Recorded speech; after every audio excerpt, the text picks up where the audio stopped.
Hello everyone welcome back to my YouTube channel study habit Odia. तो पिला माने आज आम आलोचना करवा पंचम श्रेणीर साहित्य बहिर सुंदर कविता कौन नईगला पे मथा। यह सुंदर कवि किए श्री बटकृष्ण ओझा वर्णना कर। चलो गीत माध्यम आलोचना करवा पिला माने। आशा करुँची भिडियोटी बहुत भल लगे। तो चलो आलोचना करवा। साइकेल टीए किणिब अनंत साइतिछि किछि धन एक कथा जानिले गोपबंधु बाबू अथिर हईला मन मन कथा मने रखी गोपबंधु कहले अभाव भारी टंका थिले दियो देवी मु अनंत गले दुई दिन चारि। हेले कौन बुझिला पिला माने साइकेल टीए किणिब अनंत साइति चिकी धन हेले किए साइकेल किणिबा पई पैसा साइति रखिछि अनंत बाबू। किए पिला माने अनंत बाबू साइकेल किणिबा पई किछि धन साइति रखिछंती।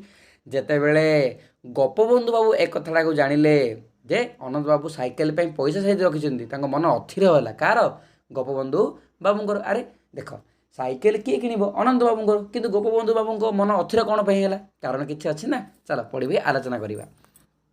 तेणु गोपबंधु बाबू अनंत बाबू निकट को जाई कौन कहते मन कथा मने रखी गोपबंधु कहले अभाव भारी टंका थिले दियो देबु मु अनंत गले दुई दिन चारि। तेणु मनर कथा को मन रखी गोपबंधु अनंत बाबू पाखक जाई कहते कौन हे अनंत मत कौन मोर बहुत अभाव अच्छी मत टे टंका दे थो मु कौन करी दुई दिन बा 4 दिन पर तुम कौन करी फेरई देवी। किए कहले गोपबंधु बाबू। टंका थली आनी थोइले अनंत दासे आपणक पासे हाथ धरी थली चाहिले निमिषे दुख मिशा दर हासे 4 दिन जाई 4 मास गला बरसे भी गला पुरी गोपबंधु बाबू देले नाई टंका अनंत हईले झुरी। तो अनंत बाबू मध्य टंका थाली आनी का पाखरे थुइछंती गोपबंधु पाखरे किंतु पिला माने टंका सिना देइछंती मनरे हस हस मधे बहुत दुख अच्छी कार अनंत बाबूंकर। कौन है 4 दिन पलैला 4 मास मध्य पलैला वर्षे मध्य पुरीला किंतु गोपबंधु बाबू कौन कलेनी टंका देले ना। ये कथा किए का मन दुख जात है अनंत बाबूंकर। दूर गाँ बाट किपरि जीवी मु दुखरे बसिले भाड़ी बहुत दिनरू थकी पड़िलिनी पादरे मु चाली चाली साइकेल हेले सहज सरल बहुत पारती भूली टंका नहीं से तो फेराई दियंती मो कथा गले कि भूली।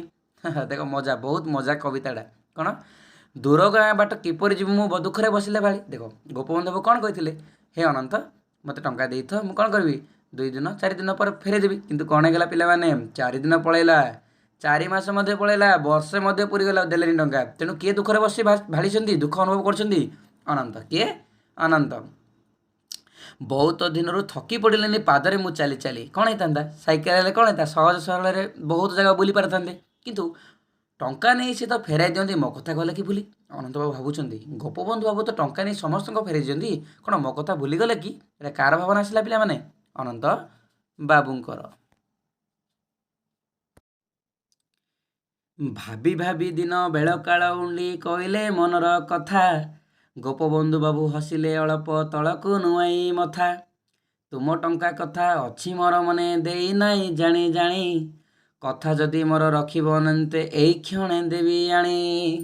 तो अनंत बाबू बसी बसी दिने भाभी भाभी गोपबंधु बाबूर कहले। तेणु गोपबंधु बाबू मध्य कौन कहले अल्प हसी कहले अनंत मु टंका जानी जानी ही देनी जदि मो कथा रखिब ना मु एई क्षण ही तुम पैसा आनिकी देदेवी। हेले से कथाटा कौन पिला माने गोपबंधु बाबू कौन कहबा चाहते चलो पढ़ा।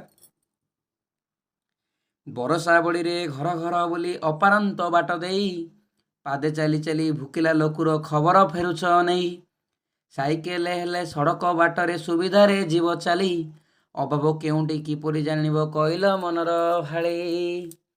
बरसा बड़ी कौन कर घर घर बुली लोक मानकर दुख बुझुच किंतु जेते गोपबंधु कहते अनंत बाबू को हे अनंत बरसा बड़ी रे घर घर बुली अपारंत बाट दे लोक मानकर दुख तुम्हें बुझुच किंतु साइकेल हेले कौन कर सहज सरल तुम बाटर पलैब ना अभाव किपरि जानिब अभाव जानिब नहीं दुखी लोक मान दुख किए बुझिब पानी कादुअरे आउ कि पशिब देखिब दुखीर मुह बरसा बड़ी रे किए पुछिदेव आकुल आखिर लुह टंका नहीं जाओ साइकेल किणा मनु करी दियो दूर दुखी जनसेवा जेउठी करुच सेई तो सरगपुर।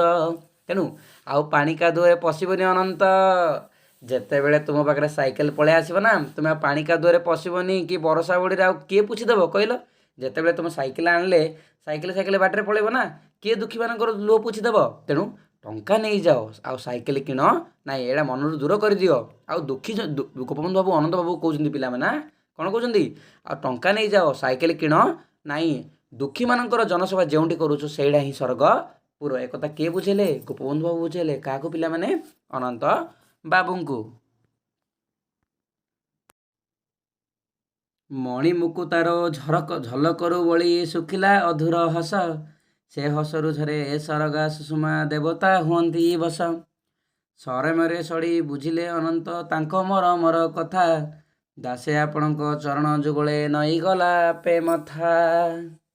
ମଣିମୁକୁତାର ଝଲକରୁ ବଳି ଶୁଖିଲା ଅଧୁର ହସ, କାହାର ହସ ବାହାରିଲା? ଅନନ୍ତ ବାବୁଙ୍କର। ସେ ହସରୁ ଝରେ ସରଗ ସୁଷମା ଦେବତା ହୁଅନ୍ତି ବସ। ସରମରେ ସଡ଼ି ବୁଝିଲେ ଅନନ୍ତ ତାଙ୍କ ମରମର କଥା, ଅର୍ଥାତ୍ ଗୋପବନ୍ଧୁ ବାବୁଙ୍କ ପ୍ରତିଟି କଥା ମାନେ କ'ଣ କିଏ ବୁଝିଲେ? ଗୋପବନ୍ଧୁ ଅନନ୍ତ ବାବୁ। ଆଉ ଦାସେ ଆପଣଙ୍କ ଚରଣ ଯୁଗଳେ ନଈଗଲା ଆପେ ମଥା, ହେ ମାନେ କାହାର ମୁଣ୍ଡ ଆପେ ଆପେ ନଈଗଲା ପିଲାମାନେ? ଅନନ୍ତ ବାବୁଙ୍କର। ତ ଏହାକୁ ସୁନ୍ଦର ଭାବରେ କିଏ ଲେଖିଛନ୍ତି? ବଟକୃଷ୍ଣ ଅଜା। କେବେ ଜନ୍ମ ହୋଇଥିଲେ ପିଲାମାନେ ବଟକୃଷ୍ଣ ଅଜା? 1939 ମସିହା ଅକ୍ଟୋବର ମାସ 20 ତାରିଖରେ। ସେ ବହୁତ କେତୋଟି ସୁନ୍ଦର ଶିଶୁମାନଙ୍କ ପାଇଁ ବହୁତ କବିତା ଲେଖିଛନ୍ତି। କ'ଣ କ'ଣ? କଥା କି କୁକ, ହସ ଫୁଲ, ମୋ ଗୀତ, ମୋ ଗପ, ବାଇଦ ବଜା, ମୋ କୁନି କୁନି କବିତା ଇତ୍ୟାଦି ଶିଶୁ ସାହିତ୍ୟ କିଏ ରଚନା କରିଛନ୍ତି? ଆମର କିଏ? ପଣ୍ଡିତ ବଟକୃଷ୍ଣ ଅଜା। ପିଲାମାନେ ଆଶା କରୁଛି ଭିଡ଼ିଓଟି ବହୁତ ବହୁତ ଭଲ ଲାଗିଥିବ। ତେଣୁ ଯଦି ଭଲ ଲାଗିଥିବ ନା ପିଲାମାନେ, ଟିକେ ଲାଇକ୍, ସବସ୍କ୍ରାଇବ୍ ଆଉ କ'ଣ କମେଣ୍ଟ ଟିକେ କରିଦେବ। ରହିଲି ପିଲାମାନେ, ଧନ୍ୟବାଦ।